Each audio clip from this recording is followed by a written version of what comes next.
Hello my viewers, कैसे हैं आप सब। Welcome back to my channel. I hope आप सब अच्छे होंगे।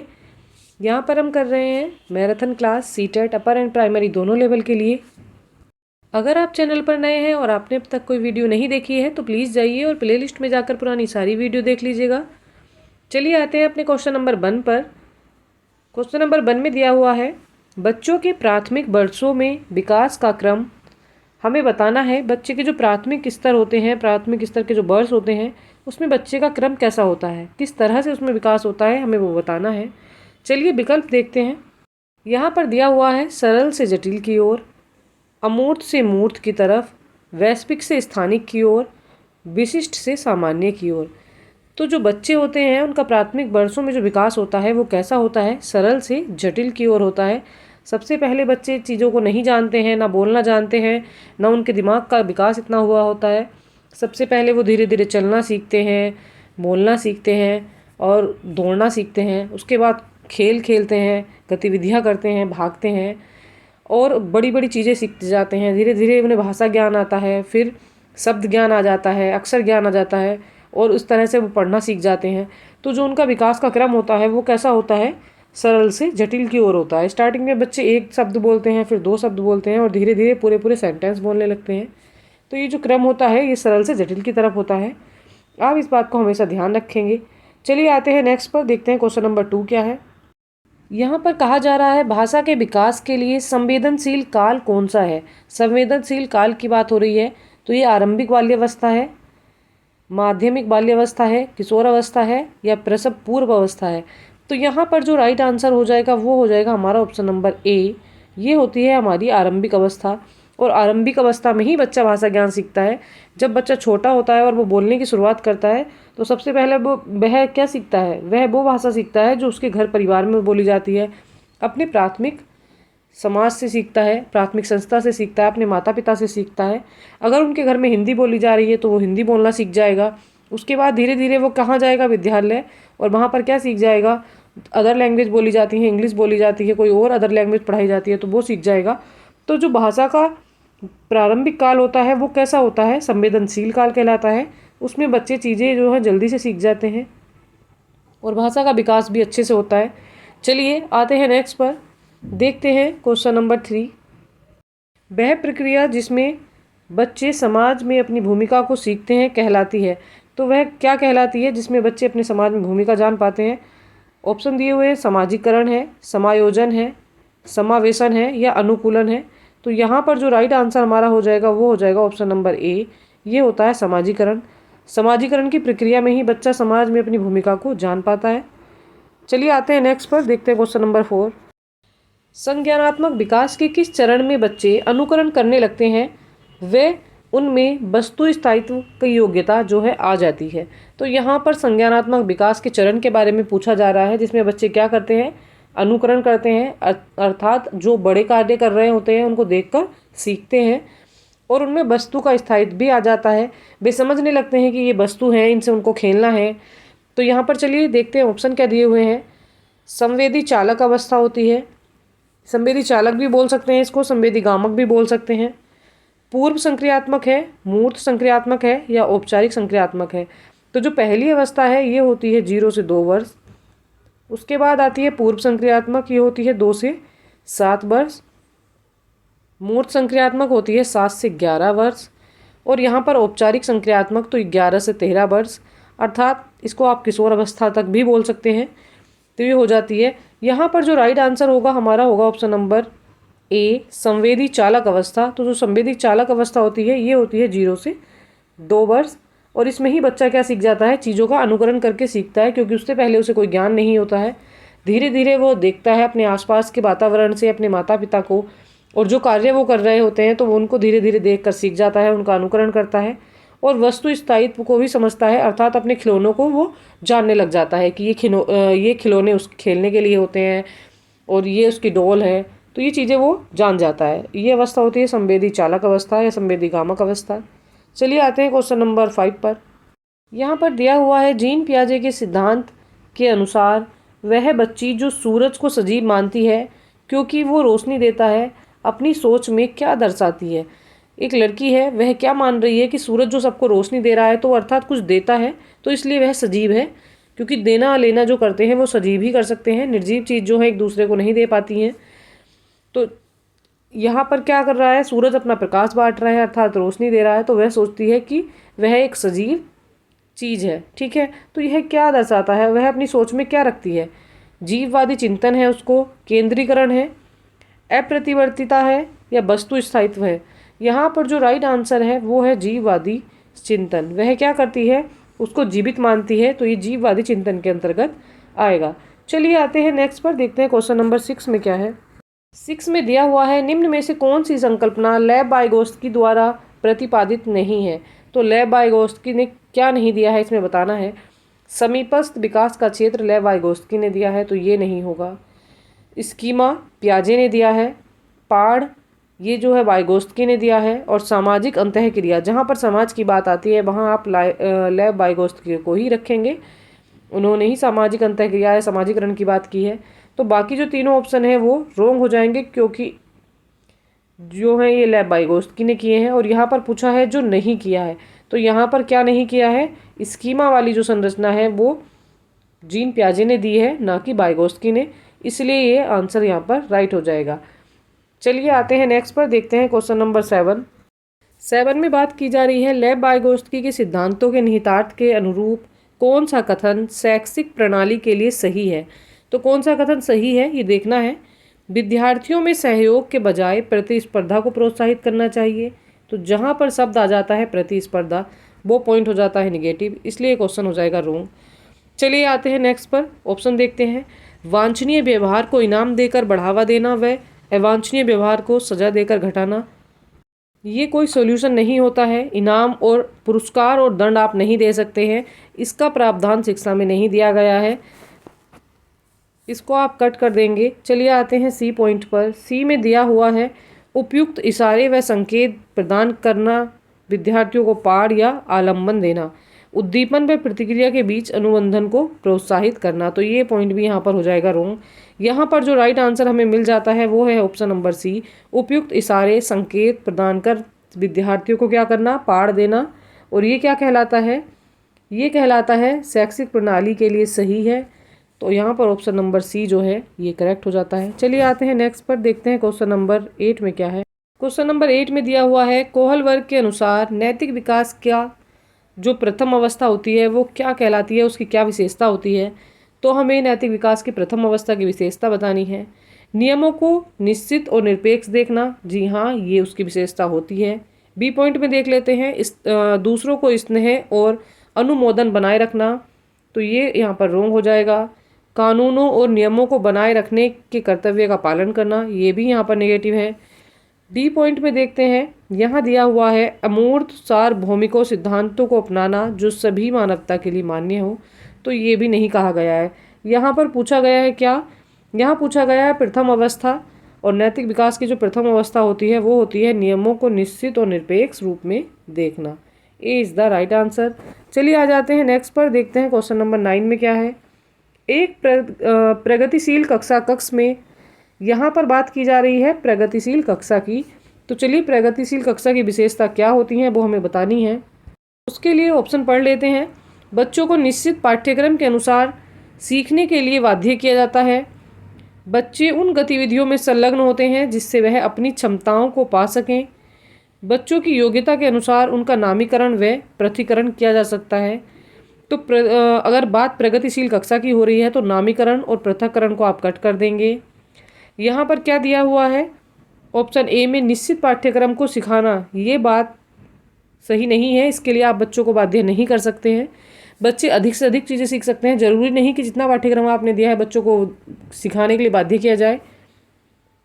बी पॉइंट में दिया है, बच्चे उन गतिविधियों में संलग्न होते हैं जिससे वह अपनी क्षमताओं को पा सके। ऐसी गतिविधियां करवाई जाएं जिससे बच्चे क्या कर सकें, अपनी सीखने की क्षमता को जान पाएं कि वह कितना पढ़ सकते हैं, उनमें क्या कमियां हैं और कैसे वो सुधार कर सकते हैं। डी में दिया हुआ है, बच्चे इनाम को पाने व सज़ा से बचने के लिए कार्य करते हैं, तो ये पॉइंट यहाँ पर रॉन्ग हो जाएगा। इनाम, दंड, सज़ा ये चीज़ें बच्चों के लिए मैटर नहीं करती, इसका प्रयोग आप शिक्षा के क्षेत्र में नहीं कर सकते हैं। यहाँ पर जो राइट आंसर हमें मिल जाएगा वो है हमारा option number B, B is the right answer. यहाँ पर क्या दिया है, बच्चों को उन गतिविधियों में संलग्न होना होता है जिससे भी अपनी क्षमताओं को जान पाते हैं। चलिए आते हैं नेक्स्ट पर। क्वेश्चन नंबर है 10 में दिया हुआ है, निम्न में से किस प्रकार की बुद्धि का वर्णन हार्वर्ड गार्डनर द्वारा किया गया था। तो हार्वर्ड गार्डनर ने कौन सी बुद्धि का सिद्धांत दिया है, सामान्य बुद्धि दी है, भाषाई बुद्धि दी है, सी और डी पॉइंट में देखते हैं। यहाँ पर दिया हुआ है भौतिक बुद्धि और विशिष्ट बुद्धि, तो यहाँ जो राइट आंसर हो जाएगा वो हो जाएगा हमारा option number B. Howard Gardner ने भाषाई बुद्धि का वर्णन किया है, तो यहाँ पर बी पॉइंट जो है ये करेक्ट है। चलिए आते हैं नेक्स्ट क्वेश्चन नंबर देखते हैं 11 में दिया हुआ है, एक प्राथमिक कक्षा कक्ष में शिक्षिकाओं को व्यक्तिगत वाक, खुद से बातचीत जो हमारी सोच और व्यवहार का मार्गदर्शन करती है के बारे में बताना है। तो चलिए यहाँ पर देख लेते हैं क्या ऑप्शन दे रखे हैं। यहाँ ऑप्शन दिए हुए हैं, प्रोत्साहित करना चाहिए, हतोत्साहित करना चाहिए, नकारना चाहिए, के इस्तेमाल के लिए बच्चों को दंडित करना चाहिए। तो ये पॉइंट तीनों जो हैं यहाँ पर नेगेटिव हैं, आपको दिख ही गए होंगे, दिखाई दे गया होगा। हतोत्साहित नहीं कर सकते हैं, नकारना नहीं है और दंड भी नहीं देना है। उनको क्या करना है, उनको हमें प्रोत्साहित करना है। तो यहाँ पर जो पॉजिटिव पॉइंट है आप उसको लेंगे। चलिए आते हैं नेक्स्ट पर, देखते हैं क्वेश्चन नंबर 12 में क्या है। क्वेश्चन नंबर 12 में कहा जा रहा है, मोहन ने घर व समाज में लड़कों की भूमिका को देखते हुए स्कूल में आयोजित एक कार्यक्रम में लड़की की भूमिका को यह कहकर निभाने से इनकार कर दिया कि वह एक लड़का है, इसलिए वह लड़की की ड्रेस नहीं पहनेगा। क्या यह दर्शाता है? तो यह क्या दर्शाता है हमें बताना है। ये जेंडर भूमिका में लचीलापन है, यहाँ पर कोई लचीलापन नहीं है। अगर लचीलापन होता तो वह लड़की वाली ड्रेस पहन लेता। ना ही जेंडर समानता की बात हो रही है, लड़के ने अपने आप को लड़कियों के समान नहीं पाया इसलिए उसने ड्रेस पहनने से मना कर दिया। और जेंडर में कोई गतिशीलता यहाँ पर नहीं दिख रही है। अगर गतिशीलता होती तो वो इस कार्य को करने के लिए तुरंत तैयार हो जाता। उसे इस चीज़ से कोई फ़र्क नहीं पड़ता कि वह ड्रेस लड़की की है या लड़के की है। उसे केवल अपना क्या है, भूमिका पर जो बल देना था, उसे ध्यान देना था कि उसे कौन सी भूमिका निभानी है, उसको उस पर ही ध्यान केंद्रित करना था। यहाँ पर डी में दिया हुआ है जेंडर प्रारूप, तो ये जेंडर प्रारूप की ही बात हो रही है, तभी इस लड़के ने क्या इनकार कर दिया है कि वह लड़कियों वाली ड्रेस नहीं पहनेगा। यहाँ पर जो डी ऑप्शन है ये करेक्ट है। चलिए आते हैं 13 पर। एक ही कक्षा में अलग अलग क्षमताओं वाले विद्यार्थियों को सिखाने की प्रक्रिया क्या कहलाती है। कक्षा कैसी है, एक ही कक्षा है और उसमें कैसे बच्चे हैं, यहाँ पर ध्यान देना है। बच्चे जो हैं अलग अलग हैं, अर्थात भिन्न भिन्न बच्चे हैं, उनकी क्षमताएं भिन्न भिन्न है। कोई जल्दी सीख जाता है, कोई धीरे सीखता है, किसी को चीज़ें एकदम एक बार में ही समझ में आ जाती हैं और किसी को 2-2 3-3 बार में भी समझ नहीं आती हैं। तो यहाँ पर क्या कहलाता है, यह प्रक्रिया क्या कहलाती है? विभेदित निर्देश कहलाती है। मानकीकृत निर्देश, तो मानकीकृत निर्देश नहीं है, ये तय किए हुए निर्देश होते हैं, तो ये यहाँ पर नहीं आएंगे। उद्दीपन भी नहीं आएगा। डी पॉइंट में देख लेते हैं क्या है। यहाँ पर किसी तरह का कोई अनुबंधन नहीं किया जा रहा है। चलिए आते हैं राइट आंसर पर। ऑप्शन नंबर ए करेक्ट हो जाएगा। ये विभेदित निर्देश होते हैं, ये सीखने सिखाने की क्रिया विभेदित निर्देश कहलाती है। अर्थात भिन्न बच्चों को भिन्न भिन्न निर्देश दिए जा सकते हैं, उनकी क्षमताओं के अनुसार उनको सिखाया जा सकता है। आते हैं क्वेश्चन नंबर 14 पर। सामाजिक रचनावादी कक्षा कक्ष में मूल्यांकन का प्रमुख तरीका क्या होता है। तो क्या प्रमुख तरीका होता है, सामाजिक रचनावादी कक्षा की बात की जा रही है। चलिए देखते हैं। वस्तुनिष्ठ प्रत्याहन आधारित परीक्षाएं, तो वस्तुनिष्ठ नहीं होंगे। सहयोगात्मक परियोजनाएं, तो जी हाँ ये करेक्ट पॉइंट है। बात रचनावादी कक्षा की हो रही है तो इसमें सहयोगात्मक परियोजनाएं ही सम्मिलित की जाएंगी। मानकीकृत, तो मानकीकृत नहीं किया जाएगा। मानक संदर्भित परीक्षाएं भी नहीं होंगी। यहाँ बी पॉइंट जो है ये करेक्ट है, B is the right answer. रचनावादी कक्षा के लिए सहयोगात्मक परियोजनाएं होंगी और ये कैसी है, ये कक्षा है सामाजिक रचनावादी, तो यहाँ पर बी पॉइंट करेक्ट है। चलिए आते हैं 15 पर। 15 में दिया हुआ है, शिक्षार्थियों के आकलन का सबसे महत्वपूर्ण उद्देश्य है। तो सबसे महत्वपूर्ण उद्देश्य आकलन का क्या होता है वो बताना है। अध्यापन की प्रभावशीलता पर विचार करना और सीखने को बढ़ाने के लिए इसे संशोधित करना, ये होता है मूल्यांकन या उसका आकलन। शिक्षकों को सौंपे गए कार्यों में से एक कार्य को पूरा करना, तो ये उसका कोई मुख्य उद्देश्य नहीं है। रिकॉर्ड और रजिस्टरों को पूरा करना, ये भी कोई उद्देश्य नहीं। कक्षा में समान योग्यता वाले समूह बनाना, ये भी योग्य नहीं है, ये भी कोई उसका उद्देश्य नहीं दे रखा है। यहाँ पर जो राइट आंसर है वह है हमारा ऑप्शन नंबर ए। क्या है, अध्यापन की प्रभावशीलता पर विचार करना और सीखने के लिए इसको बढ़ावा देना या संशोधित करना, ये पॉइंट करेक्ट हो जाएगा। आते हैं 16 पर। 16 में दिया है, राष्ट्रीय पाठ्यचर्या रूपरेखा 2005 के अनुसार गणित पाठ्यक्रम होना चाहिए। तो बात किसकी की जा रही है, यहाँ पर बात की जा रही है एनसीएफ की, नेशनल फ्रेमवर्क करिकुलम की। तो चलिए इसके अकॉर्डिंग हमें बताना है पाठ्यक्रम कैसा होना चाहिए। सुसंगत और स्थैतिक होना चाहिए, तो ये नहीं होगा। महत्वाकांक्षी और स्थैतिक न हो, स्थैतिक और गतिविधि पर केंद्रित हो। स्थैतिक जहाँ पर आ जाएगा आप उस पॉइंट को नेगेटिव मानकर कट कर देंगे, ये याद रखेंगे। स्थैतिक एक नेगेटिव पॉइंट होता है। यहाँ पर डी हो जाएगा, महत्वाकांक्षी और सुसंगत होना चाहिए। चलिए आते हैं जिसमें बच्चों को जिज्ञासा मिले, महत्वाकांक्षी हों बच्चे और से अधिक सीखने की, उनमें चाहत उत्पन्न हो, चाह हो कि हम नए से नया कुछ सीखें, और सुसंगत हो जो बच्चों को आराम से समझ आ जाए। चलिए आते हैं 17 पर।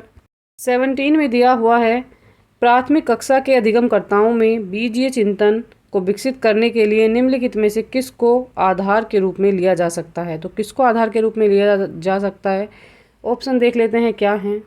पर दिया हुआ है, आकृतियों की पुनरावृत्ति वाले सरल प्रतिमानों से आरंभ करना और फिर ऐसे जटिल प्रतिमानों की ओर बढ़ना जिनमें संख्याएं भी शामिल हो। तो ये पॉइंट यहाँ पर करेक्ट है। बीजीय समीकरणों का परिचय देने के लिए ग्राफिक आलेखी विधि का उपयोग करें। तो ये कोई तरीका नहीं है बीजीय चिंतन को बढ़ाने का। समस्या को हल करने के लिए बीजीय सर्वसम्मिकाओं का परिचय देना, तो ये भी सब जगह ये चीज़ जो है लागू नहीं हो सकती है, तो ये भी रॉन्ग हो जाएगा। डी में दिया हुआ है यहाँ पर, दैनिक जीवन में क्या करना है, बीजगणितीय उपयोग पर बल देना। तो ये पॉइंट भी यहाँ पर सही नहीं है, बीजगणित का उपयोग नहीं कर सकते, अंगणित का उपयोग किया जाता है।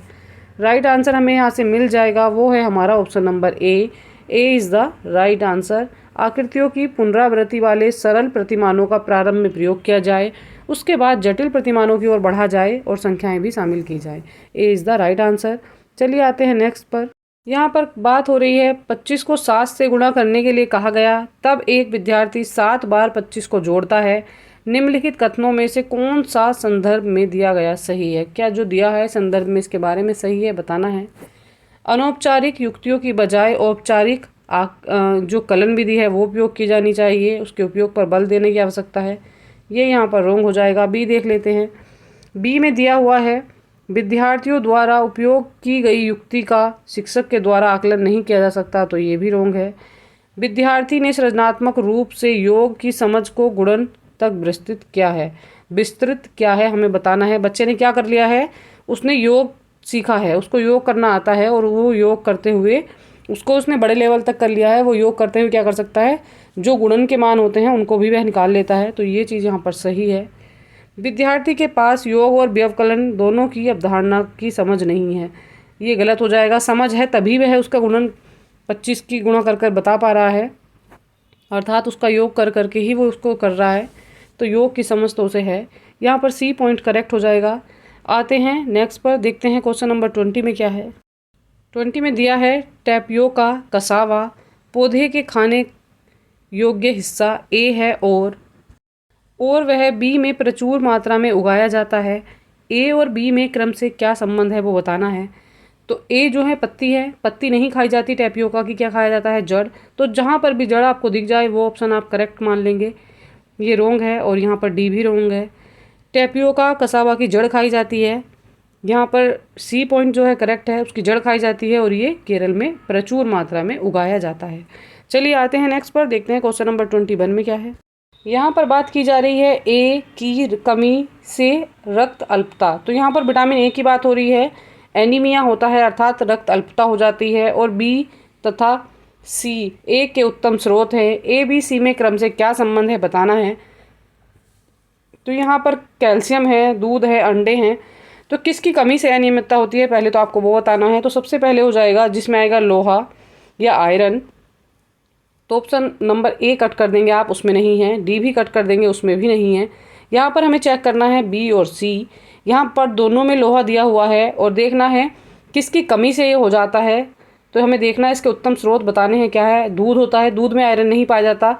और अंडे के बारे में पूछ रहे हैं ये, तो अंडे में प्रोटीन पाया जाता है ना कि आयरन। यहाँ पर दिया हुआ है इसलिए बी को कट कर देंगे। सी में देखते हैं पालक और खजूर, पालक और खजूर में आयरन जो है भरपूर मात्रा में पाया जाता है, इसलिए ऑप्शन नंबर सी जो है ये करेक्ट हो जाएगा। अर्थात क्या है, लोहे की कमी से या आयरन की कमी से रक्त अल्पता होती है। और बी और सी यहाँ पर दिया हुआ है सी और ए, इसके उत्तम स्रोत क्या है, पालक और खजूर हैं। चलिए आते हैं नेक्स्ट पर, देखते हैं क्वेश्चन नंबर 22। 2 में दिया हुआ है अंजलि नई दिल्ली से तिरुवनंतपुरम रेल द्वारा यात्रा कर रही है। अपनी रेल यात्रा के दौरान वह निम्नलिखित में से किन नदियों से गुजरेगी। तो कौन कौन सी नदी जो है दिल्ली से कहाँ तक तिरुवनंतपुरम तक जाते हुए आएंगी। तो नर्मदा, गोदावरी और गंगा। जहाँ पर आप गंगा देख लेंगे ये नदी नहीं आएगी तो इसलिए कट कर देंगे। यमुना, दामोदर और कृष्णा ये भी नहीं आएंगी। नर्मदा, कृष्णा और गोदावरी ये तीनों नदियाँ जो हैं दिल्ली से तिरुवनंतपुरम जाते हुए रेल मार्ग पर पड़ेंगी। यमुना, महानदी और गोदावरी ये भी नहीं होगा। यहाँ पर जो राइट आंसर है वो है हमारा option number C, Narmada, Krishna और गोदावरी। ये तीनों पॉइंट जो है करेक्ट हो जाएंगे। चलिए आते हैं नेक्स्ट पर 23 में देखते हैं क्या है। यहाँ पर दिया हुआ है कोयल लकड़ी की छोटे छोटे टुकड़ों का इस्तेमाल कर रहे हैं और अपना घोंसला बना रहे हैं। बात कौवे की हो रही है, कोए की हो रही है, अर्थात वह क्या कर रहा है, लकड़ियों के छोटे टुकड़े इकट्ठा करके अपना घोंसला बनाता है। लेकिन एक्स अपना घोंसला नहीं बनाती और अपने अंडे कोए के घोंसले में देती है। तो वह कौन है ये बताना है हमें। के घोंसले में अपने अंडे कौन देती है ये बताना है। भारतीय रोबिन है, भारतीय रोबिन भी नहीं है, जुलाहा चिड़िया या बया भी नहीं है, गोरैया भी नहीं है। कोयल क्या करती है, हमेशा अपने अंडे क्या करती है, कौवे के घोंसले में देती है, क्योंकि कोयल जो होती है वो अपना घोंसला नहीं बनाती है। सी इज़ द राइट आंसर। चलिए आते हैं नेक्स्ट पर, देखते हैं 24 में क्या है। यहाँ पर बात की जा रही है बाई के ज़िले में एक्स में क्या हो रहा है, इत्र, गुलाब जल और केवड़ा जल बहुत बड़े पैमाने पर तैयार किया जाता है। एक्स और बाई क्या हैं ये बताना है हमें। तो मधुबनी बिहार है, ये गरवोंग हो जाएगा। बरेली महाराष्ट्र भी, सलोन हिमाचल भी। यहाँ पर जो राइट आंसर है वो है हमारा कन्नौज और उत्तर प्रदेश। कन्नौज जो है क्या है, एक्स और बाई बताना है। यहाँ पर बाई के ज़िले एक्स में, बाई का ज़िला है एक्स, तो बाई क्या है यहाँ पर उत्तर प्रदेश है। बाई हो जाएगा उत्तर प्रदेश और एक्स हो जाएगा यहाँ पर कन्नौज। इसका मतलब क्या हो जाएगा, उत्तर प्रदेश के कन्नौज ज़िले में क्या किया जाता है, इत्र बनाने का काम बहुत ज़ोरों शोरों से किया जाता है। ये शहर जो है इत्र बनाने के लिए प्रसिद्ध है, इसको इत्र का शहर भी कहा जाता है। यहाँ पर जो बी आंसर है वो करेक्ट है। चलिए आते हैं नेक्स्ट पर 25 देखते हैं। 25 में क्या कहा जा रहा है देखते हैं। उबला हुआ अंडा पानी से भरे मग में डाला जाए तो वह डूब जाता है, जबकि नमक वाले पानी में डाला जाए तो यह तैरने लगता है। यहाँ पर एक कथन दिया है, इसका कारण देखते हैं। अंडे को उबाले जाने पर इसका घनत्व बढ़ जाता है। यहाँ पर इस पॉइंट की ये कोई व्याख्या नहीं कर रहा है। चलिए आते हैं नेक्स्ट, इसके ऑप्शन देखते हैं क्या है। ए और आर दोनों सही हैं। आर जो है ए की व्याख्या करता है, तो ये पॉइंट यहाँ पर हो जाएगा रॉन्ग, ये सही नहीं है। ए और आर दोनों सही हैं लेकिन आर ए की व्याख्या नहीं करता, तो ये पॉइंट यहाँ पर करेक्ट है। सी में दिया हुआ है ए सही आर गलत, तो ये भी रॉन्ग हो जाएगा। और डी में है ए और आर दोनों ही गलत हैं, तो ये भी रॉन्ग हो जाएगा। यहाँ पर जो करेक्ट आंसर है वो है हमारा ऑप्शन नंबर बी। ए और आर दोनों सही हैं लेकिन जो आर है वो ए की व्याख्या नहीं कर रहा है। B is the right answer. चलिए देखते हैं 26 में क्या है। आजकल हम देखते हैं बहुत से कुएं पूरी तरह से सूख गए हैं। चलिए उसके बारे में देखते हैं क्या कह रहे हैं। सूख चुके हैं, इस स्थिति का मुख्य कारण क्या हो सकता है हमें बताना है। चलिए ऑप्शन देख लेते हैं क्या क्या दिया हुआ है। लोगों ने कुएं के समीप या समीपस्थ क्षेत्रों में बोरिंग पंप लगाने शुरू कर दिए हैं। बी में देखते हैं, बी में क्या, ये पॉइंट तो करेक्ट है। बी में देखते हैं कुओं के आसपास के क्षेत्र में मिट्टी कंक्रीट की हो गई है इसलिए कुएं सूख गए हैं, तो ये पॉइंट भी करेक्ट है। कुओं का पानी दूषित होने के कारण उपयोग में नहीं लाया जा सकता। तो पानी तो साफ़ किया जा सकता है पर कुएं सूख ही गए हैं, पानी नहीं है उनमें, तो ये पॉइंट यहाँ पर रॉन्ग हो जाएगा। तो यहाँ से जो राइट आंसर मिलता है वो देख लेते हैं क्या है। यहाँ पर ए और बी दोनों पॉइंट जो हैं वो करेक्ट है। चलिए देखते हैं किस में है। ए और बी दोनों सही हैं, तो ये वाला पॉइंट जो है ए, ये करेक्ट हो जाएगा। बाकी तीनों पॉइंट जो हैं ये रॉन्ग हो जाएंगे। यहाँ पर ऑप्शन नंबर ए करेक्ट है। चलिए आते हैं नेक्स्ट पर। बात की जा रही है ठहरे हुए जल पर मिट्टी का तेल डालना बरसात के दिनों में मच्छरों को प्रजनन को रोकने का एक सामान्य तरीका है। क्या करते हैं, मिट्टी के तेल को रुके हुए जल में डाल देते हैं जिससे बरसात के दिनों में मच्छरों का जो प्रजनन होता है वो वहाँ पर रुक जाए। तो क्यों, इसका क्या कारण है हमें ये बताना है। मिट्टी के तेल से मच्छरों को ऑक्सीजन की आपूर्ति बाधित हो जाती है, तो ये पॉइंट करेक्ट है। मच्छर मिट्टी के तेल में फंस जाते हैं, ये पॉइंट रॉन्ग है। मिट्टी के तेल एक ऐसा पदार्थ है जो मच्छरों को मार देता है, ये भी रॉन्ग है। डी पॉइंट में देखते हैं क्या है। डी में दिया हुआ है मिट्टी के तेल की गंध मच्छरों को विकर्षित करती है, तो ये भी यहाँ पर रॉन्ग है, राइट नहीं है। राइट आंसर जो है हमारा है वो ऑप्शन नंबर ए। मिट्टी के तेल से क्या होता है, मच्छरों को जो है ऑक्सीजन की आपूर्ति नहीं हो पाती है, वो बाधित हो जाती है, इसलिए मच्छरों का प्रजनन रुक जाता है। A is the right answer. चलिए आते हैं 28 पर। 28 में कहा जा रहा है पर्यावरण अध्ययन की एनसीईआरटी की पाठ्य पुस्तक में खाली स्थान दिया गया है के लिए। एनसीईआरटी की बुक में खाली स्थान इसलिए दिया जाता है कि विद्यार्थी मनन चिंतन करने के लिए अवसर जो होते हैं अवसर प्रदान कर सकें, उन्हें अवसर मिल सकें। ये पॉइंट करेक्ट है। विषय की सामान्य संकल्पनाओं की व्याख्या करें तो व्याख्या की कोई उनसे उम्मीद नहीं की जा रही है। मुख्य बिंदुओं को परिभाषित करने के लिए भी नहीं दिया जा रहा है। अधिक संख्या में अभ्यास या पत्रक शामिल नहीं किए जा रहे हैं, उन्हें केवल अवसर दिए जा रहे हैं जिससे बच्चे क्या करें, उसको पढ़ें, चिंतन करें, उस पर विचार करें। तो ए पॉइंट जो है ये करेक्ट है। 29 में देखते हैं क्या है। कक्षा 1 और 2 के पर्यावरण अध्ययन में एनसीईआरटी 2005 की कोई पाठ्य पुस्तक क्या है निर्धारित नहीं की गई है। इसका सर्वाधिक उपयुक्त कारण क्या है। विद्यार्थी संदर्भित अधिगम परिवेश से सीखते हैं, ये बात यहाँ पर जो है सही है। ए पॉइंट जो है करेक्ट है। कक्षा 1 और 2 के विद्यार्थी पर्यावरण अध्ययन सीखने के लिए बहुत छोटे होते हैं, तो ये वाला जो पॉइंट है ये यहाँ पर रॉन्ग हो जाएगा। पर्यावरण अध्ययन जो है कक्षा के उपरांत उपयुक्त है, तो ये वाला पॉइंट भी यहाँ पर रॉन्ग है। डी में दिया हुआ है प्राथमिक स्तर के बच्चों का पाठ्यचर्या के बाहर को कम करते हुए क्या किया गया है, उनकी कक्षा में ईवीएस की पुस्तकें नहीं लगाई गई हैं। बच्चे जो हैं अपने पर्यावरण से, अपने आसपास से सीख लेते हैं, इसलिए बोझ उन पर नहीं डाला गया है क्योंकि छोटे बच्चे होते हैं। बात प्राथमिक स्तर के बच्चों की हो रही है, तो डी पॉइंट भी करेक्ट है। राइट आंसर चूज़ करते हैं, कौन सा हो जाएगा। यहाँ पर दिया हुआ है ए और डी करेक्ट हैं, तो जी हाँ ए और डी करेक्ट हैं। बाकी तीनों पॉइंट जो हैं वो रॉन्ग हो जाएंगे। चलिए आते हैं इसी के साथ नेक्स्ट पर, देखते हैं 30 में क्या है। यहाँ पर दिया हुआ है एक दक्ष पर्यावरण अध्ययन शिक्षक वह है जो ऐसी शिक्षा शास्त्रीय प्रक्रियाओं का उपयोग करता या करती है जो बच्चों के वास्तविक जीवन से संबंधित हों, तो ये वाला पॉइंट यहाँ पर क्या हो जाएगा, सही है। चलिए आते हैं नेक्स्ट, देखते हैं क्या ऑप्शन दे रखे हैं। बी में दिया है वास्तविक विषय से संबंधित हो, ये भी सही है। विद्यालय से वास्तविक तौर पर संबंधित हो, ये भी सही है। और डी में दिया है वास्तविक तौर पर बच्चों के जीवन और विषय से संबंधित हो, तो ये वाला जो पॉइंट है ये सबसे सुटेबल यहाँ पर हो जाएगा। तो इसलिए राइट आंसर कौन सा हो जाएगा। राइट आंसर जो हमें मिल जाएगा वो हो जाएगा हमारा ऑप्शन नंबर डी। बाकी पॉइंट भी करेक्ट हैं, पर जो सबसे सुटेबल है यहाँ पर, सबसे जो राइट आंसर है वो है हमारा ऑप्शन नंबर डी। वास्तविक तौर पर बच्चों के जीवन और विषय से संबंधित हों, ये ध्यान देना चाहिए, वही टीचर जो है दक्ष टीचर कहलाएगा। चलिए देखते हैं 31 में क्या है। 31 में बात की जा रही है भारत में विद्यालयी शिक्षा के संदर्भ में बहुभाषावाद के लिए कौन सा कथन सही है। हमें ध्यान रखना है बहुभाषावाद की बात हो रही है। चलिए देखते हैं कौन सा पॉइंट यहाँ पर मैच करता है। ए में दिया है बहुभाषावाद का प्रयोग भाषाओं और विषय के शिक्षण अधिगम के लिए एक संसाधन के रूप में होना चाहिए, तो जी हाँ ये करेक्ट पॉइंट है। अगर बच्चे एक कक्षा में एक से अधिक भाषाएं बोल रहे हैं, अर्थात अपनी मातृभाषा बोल रहे हैं और अपनी स्थानीय भाषा बोल रहे हैं, और जो उनकी पारंपरिक भाषा जो क्लास में उसको पढ़ाई जा रही है वो उसको सीख रहे हैं, साथ में इंग्लिश सीख रहे हैं, कोई विदेशी लैंग्वेज सीख रहे हैं, तो बहुभाषावाद क्या है, एक संसाधन के रूप में लिया जाना चाहिए। मान लीजिए कोई बच्चा जो है एक जनजातीय क्षेत्र से आ रहा है और वो क्या कर रहा है, अपनी भाषा वहाँ की लोकल रीजनल लैंग्वेज बोल रहा है, तो वो चीज़ें सही हैं। वो बच्चा क्या है, अपने आसपास के बच्चों को, अपने साथियों को क्या करेगा, अपनी भाषा उससे कुछ ना कुछ सिखाएगा, बच्चे कुछ ना कुछ उससे सीखेंगे। तो बहुभाषावाद जो है एक संसाधन का कार्य करती है। चलिए बी पॉइंट देखते हैं। बी में क्या है।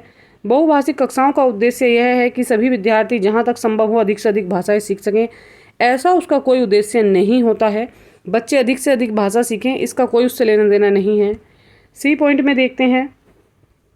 यहाँ पर दिया है बहुभाषिक कक्षा में प्रत्येक विद्यार्थियों को अंग्रेजी सीखनी चाहिए और माध्यम के विद्यालय में ही पढ़ना चाहिए। ये बात यहाँ पर गलत है। उन्हें ना, ये ज़रूरी नहीं कि वो अंग्रेजी भाषा ही सीखे और अंग्रेजी माध्यम में ही पढ़ें। डी में है बहुभाषिक कक्षा में प्रत्येक बच्चे को मातृभाषा शुरू करते हुए हिंदी, फिर अंग्रेजी और इसी तरह की 3 भाषाएं सीखनी चाहिए, तो ये कोई ज़रूरी बात नहीं होती। बहुभाषावाद संसाधन के रूप में कार्य करती है, अर्थात बच्चे कई क्षेत्रों से, भिन्न भिन्न क्षेत्र से आते हैं, तो वो ऑटोमेटिक ही एक से अधिक भाषा का प्रयोग करते हैं, तो एक संसाधन के रूप में कार्य करेगा। चलिए आते हैं नेक्स्ट पर, देखते हैं नेक्स्ट क्वेश्चन में क्या है। नेक्स्ट में दिया हुआ है भाषा शिक्षण के किस उपागम में समूची पाठ्य सामग्री के अर्थ पर ध्यान दिया जाता है बजाय कि एक एक शब्द के अर्थ पर। तो समूची पाठ्य सामग्री पर ध्यान दिया जा रहा है, एक एक शब्द पर नहीं दिया जा रहा। यहाँ पर देखते हैं क्या है। विभिन्न दर्शनग्राही उपागम है, समग्र भाषा उपागम है, संरचनात्मक उपागम है या संप्रेषणात्मक उपागम है। तो यहाँ पर जो राइट आंसर है वो है हमारा समग्र भाषा उपागम। इसमें समूची पाठ्य सामग्री पर जो है भाषा शिक्षण में ध्यान दिया जाता है। बी ऑप्शन करेक्ट है। चलिए आते हैं 33 पर। यहाँ बात की जा रही है बाक समुदाय लोगों का क्या है, वह समूह है जो विशिष्ट उद्देश्यों के लिए भाषा की विशिष्ट प्रकार की बात करते हैं। ऐसा नहीं है। बी में दिया है भाषा के प्रयोग के संदर्भ में एक समान मानकों का प्रयोग करते हैं। तो जी हाँ, बाक समुदाय वही होते हैं जिनके एक समान बाक विकार हैं। ये भी गलत है। एक समान भाषा का शिक्षण करते हैं, ये भी रोंग है। बी पॉइंट जो है करेक्ट है। B is the right answer. चलिए देखते हैं 34 में क्या है।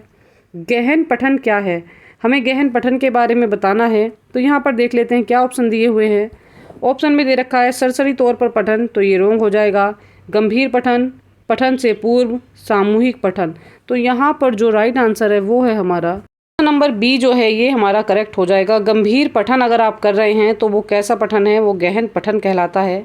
गंभीर पठन अर्थात गहन पठन, लाइन बाय लाइन चीज़ें पढ़ी जा रही हैं। चलिए देखते हैं 35 में क्या है।